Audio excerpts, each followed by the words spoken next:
In the name of Allah, the Merciful and the Beneficent. Assalamu alaikum students. Today we are going to discuss about the next short story, The Willow, which is written by Frances Tower. Firstly, I would like to introduce the writer. She was born in 1885 and died in 1948. She has written 18 short stories, and in those short stories we can find sensitive and innocent woman in search of love. And all these stories have been compiled in her book Tea with Mr. Rochester. So The Willow, this story is also from the book Tea with Mr. Rochester. It is the brief introduction of the writer. Okay, now we will see the major characters of this short story. Okay, Simon Byron, who was a military officer. We also can say that he was the hero of this story. Lisby, she was the heroine of the story and she was a serious type of girl. Brenda, who was the sister of Lisby. Charlotte, she was also the sister of Lisby. And Captain Oliver, he was friend of Simon. Okay, these are the major characters in this story.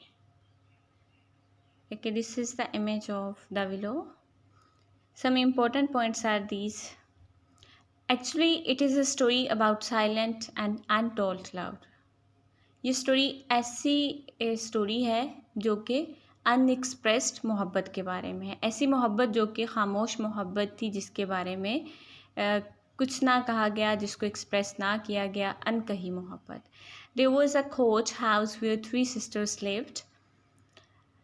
तो एक court house था जहाँ पे वो तीनों बहनें रहती थीं, लिस्बी, शार्लेट एंड ब्रेंडा.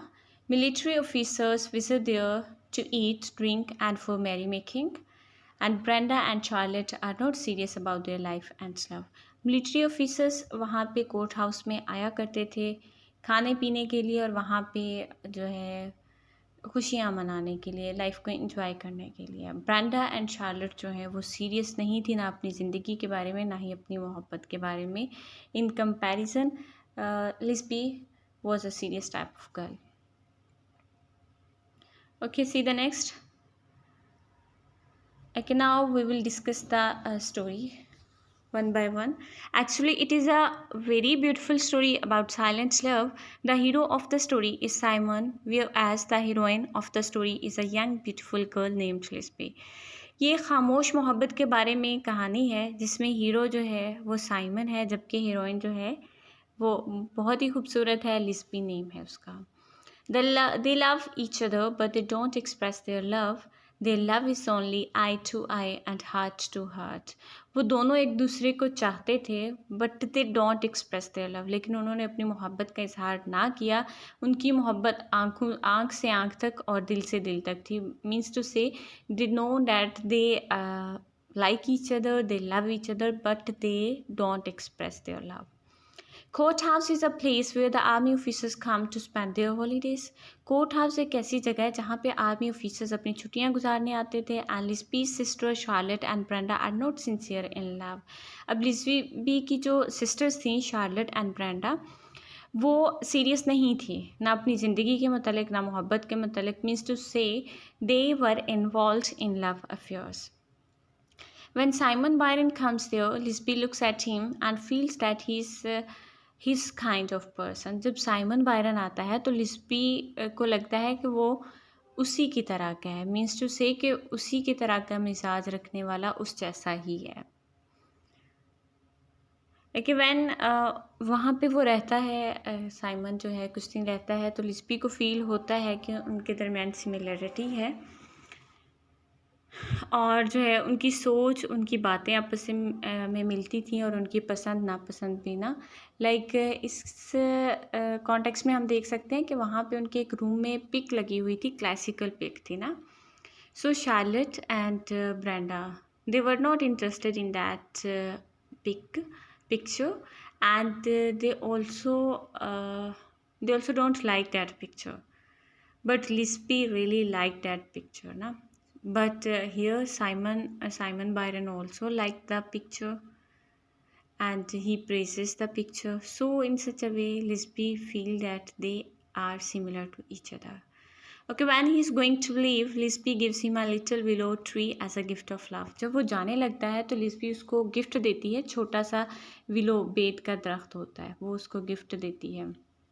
और लिस्बी जो थी वो एक टीचर थी और उसने अपने एक मंथ की सैलरी जो है वो सेव करती है और उसके लिए गिफ्ट लेती है। Simon was killed in the war at the time of death he was keeping the willow tree with him. Simon जो है उसकी वॉर में मिलिट्री ऑफिसर था, तो खैर वॉर में उसकी डेथ हो जाती है, बट वो अपने साथ विलो ट्री रखता है। क्यों रखता है? Because he fell in love with Lisbie. तो क्योंकि वो लिस्बी से मोहब्बत करता था। जब साइमन वहाँ से जाने लगता है तो लिस्बी उसे कहती है कि यू मस्ट कम अगेन, आप दोबारा आइएगा। तो साइमन रिप्लाई करता है, if I can't come physically I will come spiritually. तो यहाँ पे वो एक पेशीन गोई करता है कि अगर हो सकता है, उसका डिपार्टमेंट ऐसा है उसके कुछ नहीं पता, किसी भी वक्त कुछ भी हो सकता है। तो उसके कहने का मतलब था कि अगर फिज़िकली मैं ना वापस आ सका तो स्पिरिचुअली ज़रूर आऊँगा। Means to say he fell in love with her. Okay, when the war ends, the lovers of Brenda and Charlotte return, but Simon didn't return. अब वार ख़त्म हो जाती है, ब्रेंडा और शार्लेट के जो लवर्स थे वो वापस आ जाते हैं, साइमन वापस नहीं आता। Once a guest tells Lisby that he was with Simon when he died. He tells that Simon loved the girl who had given him the willow tree. At that time, Lisby tells him that Simon was her love. तो एक दफ़ा एक guest आता है, वो captain Oliver है ना, वो लिस्बी को बताता है कि जब साइमन की डेथ हुई तो वो भी उसके साथ था और साइमन ने उसे बताया था कि वो उस गर्ल से मोहब्बत करता है जो कि जिसने उसे विलो ट्री गिफ्ट के तौर पे दिया था। तो तब लिस्बी रोती भी है बहुत और वो बताती है कि I am that girl who given him willow tree ना, कि मैंने उसे विलो ट्री दिया था गिफ्ट के तौर पे। Okay, in the end of the story, when her sister tells her that there is no letter for her, she tells her that she has received her letter. And story का यहाँ पे होता है जब उसकी सिस्टर जो है वो डिफरेंट लेटर्स देख रही थी, क्योंकि वो मिलिट्री ऑफिसर जब जाते थे तो वहाँ पे जाके जिनके साथ भी उनका अफेयर होता था या जो भी रिलेशनशिप होता था तो वो लेटर लिखते थे। तो उसकी सिस्टर कहती है कि हमारे लिए लेटर्स तो हैं, तुम्हारे लिए कोई भी नहीं है। और लिस्बी जवाब देती है कि मुझे मेरा लेटर मिल चुका है। क्या लेटर मिला था? वही जो कैप्टन ओलिवर ने उसको मैसेज दिया था, तो उसको कंफर्म हो गया था that Simon Byron was also loved her. In this story, the willow tree is the symbol of love and purity of hearts. तो इस स्टोरी में willow tree जो है वो इलामत है मोहब्बत की और दिलों की पाकीज़गी की, sincerity की। So in such a way, this story is ended here. All the important points are discussed here. Okay, next what type of questions can come related to this short story? There can be questions like how this short story, The Willow Tree, is the projection of silent love. Okay, तो इसके answer में you have to write the whole story कि silent love अब इसमें किसका बताया गया ना, that was Lisby and Simon Byron. तो उनका जो है मोहब्बत उनको होती कैसे और साइलेंट क्यों रही, उन्होंने एक्सप्रेस क्यों नहीं किया और स्टोरी का एंड कहाँ पे हुआ। You have to discuss all of the important points in the answer of this question. Next, mostly this question is asked from all of the universities. Symbolic importance of the willow tree. ये काफ़ी important short story है और exam के point of view से ना, तो mostly ये question किया जाता है सिम्बॉलिक इम्पोर्टेंस बतानी है विलो ट्री की, इस टाइटल की। तो एक्चुअली विलो ट्री जो है it is the symbol of love. Okay, मोहब्बत की ये सिंबल है। अब मोहब्बत की सिंबल कैसे है? क्योंकि ये विलो ट्री जो है ये एज अ गिफ्ट दिया था उसने, लिस्बी ने, as a gift of love to Simon Byron. और साइमन बायरन ने विलो ट्री को हमेशा अपने साथ रखता था क्योंकि वो इसे मोहब्बत की निशानी समझता था। तो इस सेंस में you have to discuss the whole story here.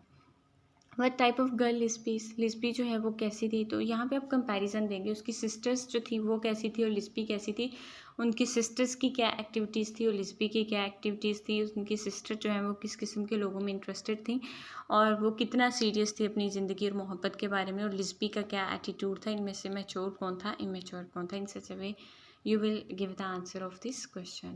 And the next very important point is that you have to write about the writer. जब आप आंसर किसी भी क्वेश्चन का दें तो आपने उसमें जो है राइटर के मतलब उसका शॉर्ट इंट्रोडक्शन ज़रूर देना है। Okay, this thing is like by examiner as well. तो आप ताकि आपके पेपर की प्रेजेंटेशन जो है वो अच्छी हो। Okay, and you have to add the 3 quotations from the text of this short story, और 2 आप क्रिटिकल रिमार्क्स भी लिखेंगे। So in such a way you can give the answers of your questions in a good way, in an impressive way. Okay, all the things have been discussed here. Okay students, if you have any question and if any point is not clear, then you can ask for me, I'll explain it. Okay, thank you and Allah Hafiz. Thank you and stay blessed as well.